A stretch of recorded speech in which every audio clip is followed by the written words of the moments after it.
কাঁঠালের বিচি সংরক্ষণ করার চিরাচরিত সব নিয়ম এবার ভুলে যান।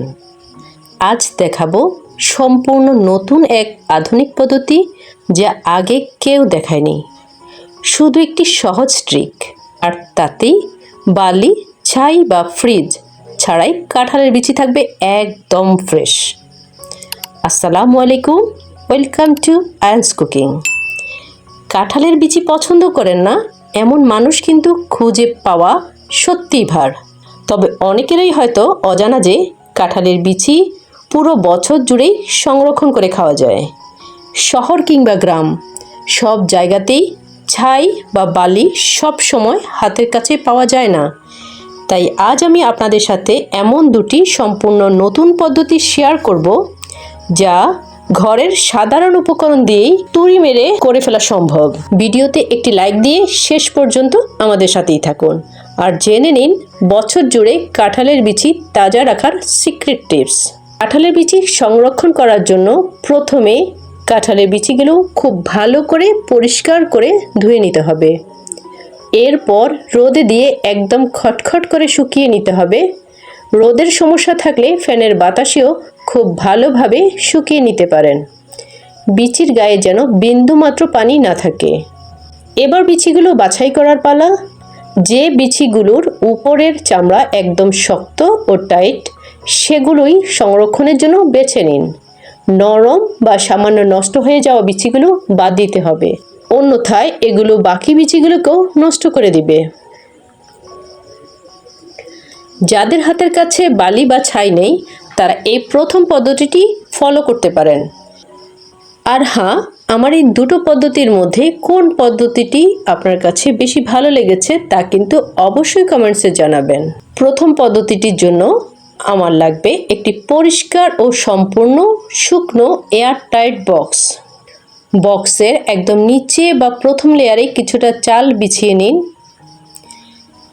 এবার চালের উপরে শুকিয়ে রাখা কাঁঠালের বিচিগুলো সুন্দর করে ছড়িয়ে দিতে হবে। এর উপর আবার চালের আরেকটি লেয়ার দিয়ে বিচিগুলো ঢেকে দিন।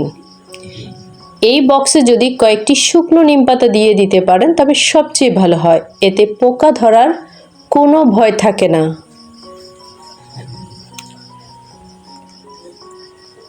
তবে মনে রাখবেন যে চালটি ব্যবহার করছেন সেটি যেন একদম পরিষ্কার ও পোকা ছাড়াই হয়।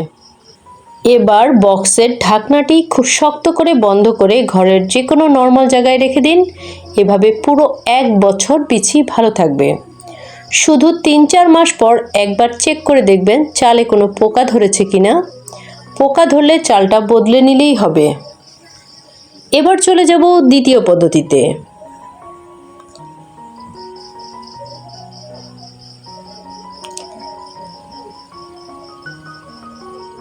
এই পদ্ধতিগুলোর মূল মন্ত্র হলো বিচিগুলোকে কোনোভাবেই বাতাসের সংস্পর্শে আনা যাবে না। দ্বিতীয় পদ্ধতিটি হলো আপনার বাসায় থাকা সাধারণ পলিথিন ব্যাগ বা জিপলক ব্যাগ।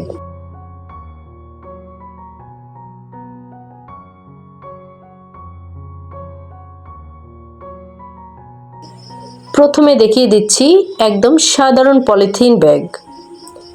সাধারণ পলিথিন ব্যাগে আপনি একদিনে যতটুকু বিচি রান্না করবেন ঠিক ততটুকু পরিমাণে বিচি রাখুন। এরপর এটিকে এয়ারটাইট করে বন্ধ করে দিন। যদি বেশি পরিমাণে বিচি রাখেন তাহলে বারবার এটি খুললে বিচিগুলো বাতাসের সংস্পর্শে আসবে এবং বিচিগুলোকে সংরক্ষণ করা যাবে না। এজন্যে ছোট ছোট করে অল্প পরিমাণে বিচিগুলো পলিথিন ব্যাগে রেখে সংরক্ষণ করুন। এটি হচ্ছে জিপলক ব্যাগ। এর ভেতরে কাঁঠালের বিচিগুলো খুব সুন্দরভাবে আমি রেখে দিচ্ছি।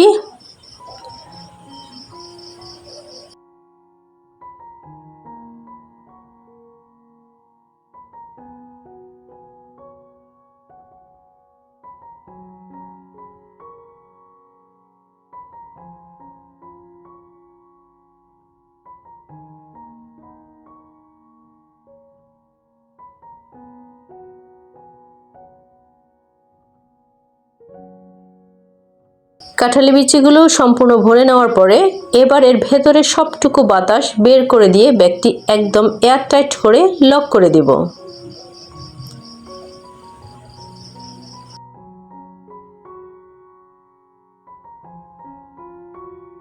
বড় ব্যাগে একসাথে অনেক বিচি রাখলে বারবার খোলার কারণে বাতাস ঢুকে সেগুলো নষ্ট হয়ে যেতে পারে।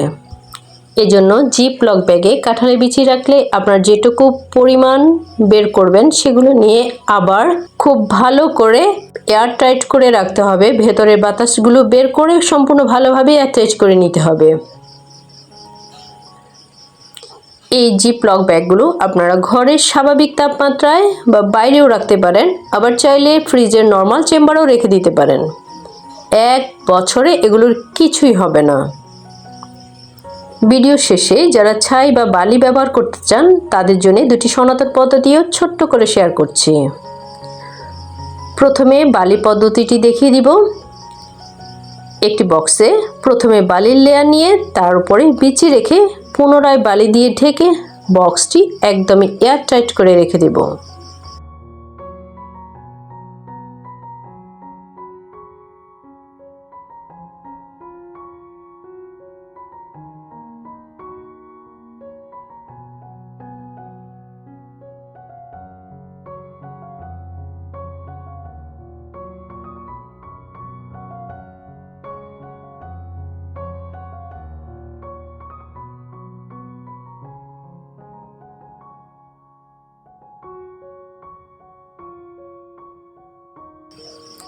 চলে গেলাম দ্বিতীয় পদ্ধতিতে। একইভাবে বক্সের নিচে ছাই দিয়ে ছাইয়ের লেয়ার দিয়ে উপরে বিচিগুলো খুব সুন্দরভাবে ছড়িয়ে দিয়ে তার উপরে আবার ছাইয়ের আরেকটি লেয়ার দিয়ে বক্সের ঢাকনাটি এয়ারটাইট করে সংরক্ষণ করে দিব।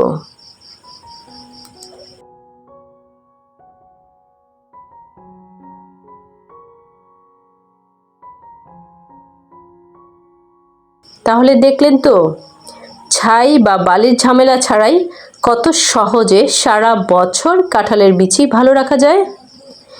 এই 4টির মধ্যে কোন পদ্ধতিটি আপনার কাছে সবচেয়ে সহজ ও আকর্ষণীয় লেগেছে তা কিন্তু কমেন্ট করে অবশ্যই জানাবেন। আপনাদের প্রতিটি লাইক এবং কমেন্টস আমাকে নতুন নতুন ভিডিও বানাতে অনেক উৎসাহ দেয়। ভিডিওটি ভালো লাগলে ফ্রেন্ডস অ্যান্ড ফ্যামিলির সাথে শেয়ার করতে ভুলবেন না।